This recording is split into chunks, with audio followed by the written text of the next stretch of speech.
Hello, everyone. Welcome again to another Teacher Joseph podcast.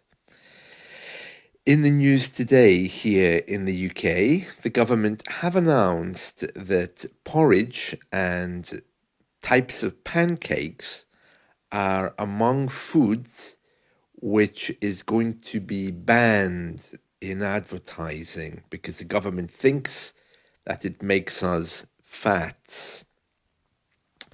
And we're going to read through that story, which was first published in the Independent newspaper.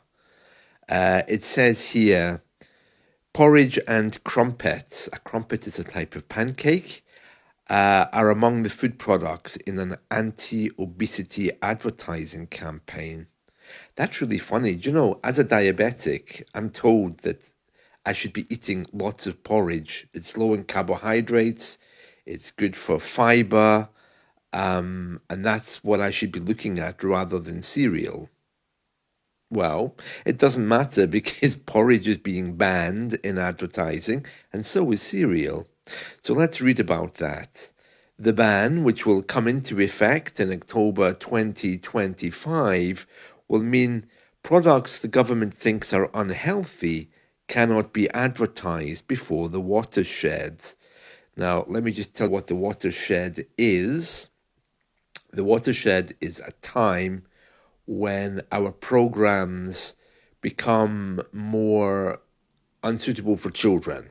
The watershed is 9 p.m. After 9 p.m.,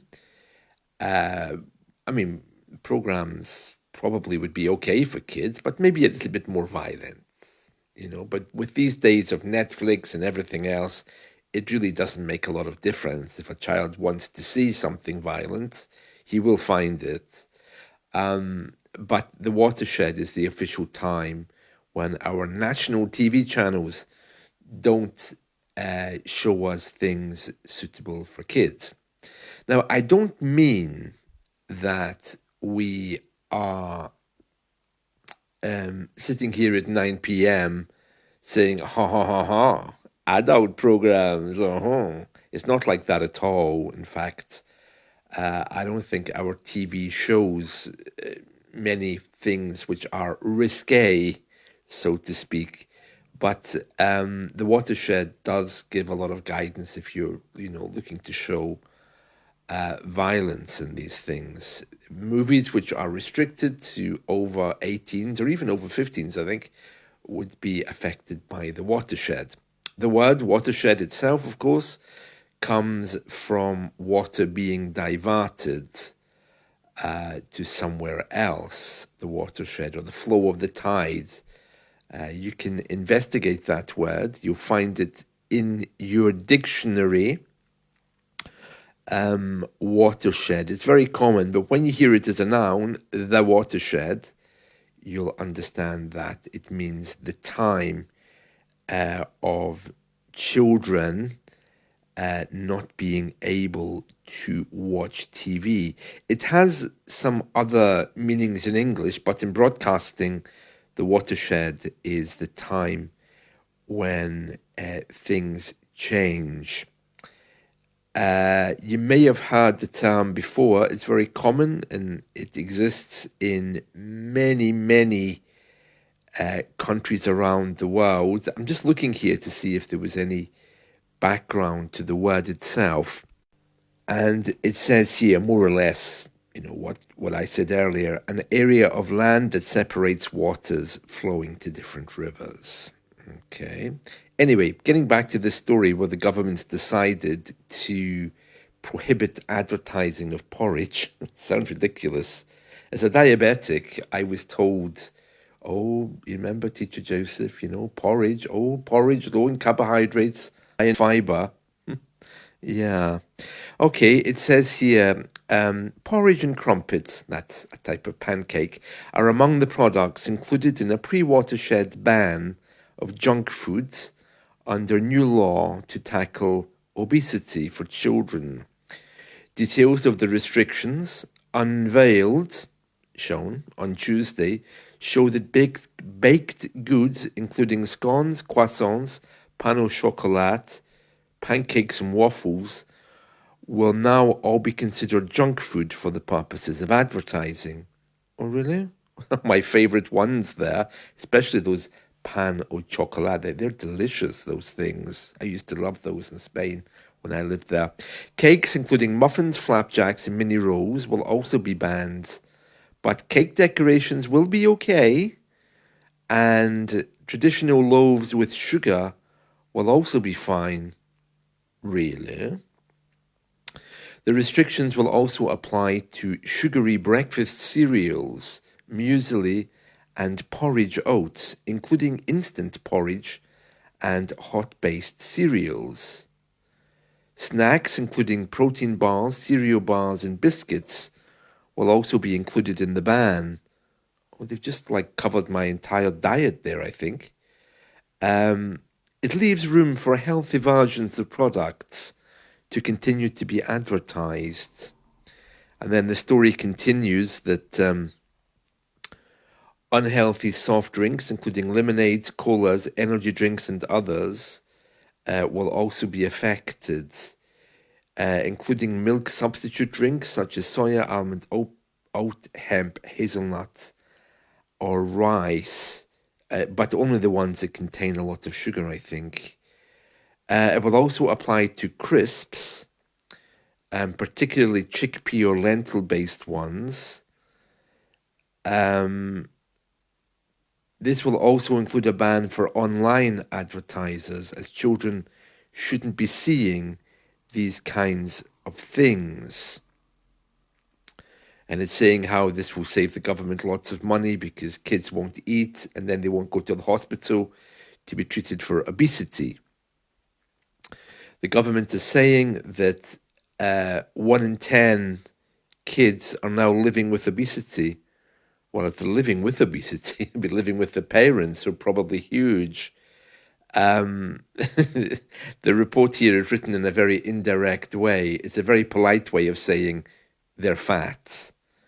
If you say they're now living with obesity, it doesn't mean that their parents are fat. You know, if you live with something, usually it's something which is not you. But yeah, in the UK, this is a polite way of saying that you live with something. For example, I live with diabetes. It means I'm diabetic. It does sound like diabetes is here sharing an apartment with me. It feels like that sometimes. Yeah, and also it'll help dentists because kids will have less tooth decay. Obesity is the second biggest preventable cause of cancer, it says here. Wow, so no more advertising of porridge or pancakes. Well, I made pancakes yesterday. They were delicious. I followed this American recipe. They were really nice. Does that mean that I can't talk about them in my podcast? I don't know. So I can't imagine porridge being treated the same as cigarettes. I mean, really, it does sound bizarre, doesn't it? But yeah, the government have spoken, and many critics are saying this does make us sound like a nanny state. A nanny state is one where the rules are looked after by someone who treats us like, children. A nanny, of course, is someone who looks after kids. Sometimes that's the word we use for grandma, nanny. When I was a boy, I used to call my grandma nanny. Anyway, yeah, so critics are saying, wow, the government have no right to interfere with what we eat. But I suppose they do have a right to say what should be advertised, I guess. But pan au chocolate, I mean, they are delicious. In Spain, I used to eat those magdalenas as well, those lovely sweet things. I can't imagine anybody wanting to ban them. And when you think of how much money the government is spending debating this law, bringing it in, I mean, it'll cost millions anyway to do this. Oh, there's a picture of pancakes. They're delicious. Delicious. Crumpets are like thick pancakes, are more white because they have more lard, butter, or fat in them. But I just think the government's gone off on a tangent there. To go off on a tangent means to go off in your own direction into something that's not relevant. Okay, so I think they've gone off on a tangent a little bit, bearing in mind the amount of poverty in the UK, the amount of people who are really struggling with debt, with ways of living, with high energy bills. And here we are. Oh no, we can't advertise porridge. I love porridge, but anyway, it's pre-packed porridge, the only stuff you can buy. The stuff without the sugar, the argument is, oh well, it's refined. So sugar is added in the refining process. Well, it's not my understanding, but that'll be taken off my diabetic list of things I can eat, I suppose, next time I'm talking to the doctor. So there we are, porridge soon to disappear from our TV screens. The same thing happened with cigarettes. Disappears from the TV screens. Next thing you know, the government will be banning it completely, forcing us to eat fruit or something. Who knows what they'll do next? Well, that's it from me. Today's keywords, watershed. That was a kind of big moment. Yeah. Meaning the time when TV broadcasting changes, where more adult themed programs can be broadcast. The watershed is at 9 p.m. Crumpet, type of British pancake, which is just like any other pancake, but more unhealthy. And yeah, I think that was all we mentioned today. So yeah, enjoy your day. And remember, from next year, you're not likely to see a Christmas cake on TV, I think. So if you are looking at Christmas cakes online today, yeah, enjoy, because it might be the last year you get to see them on TV. Right, see you. Take care. Bye.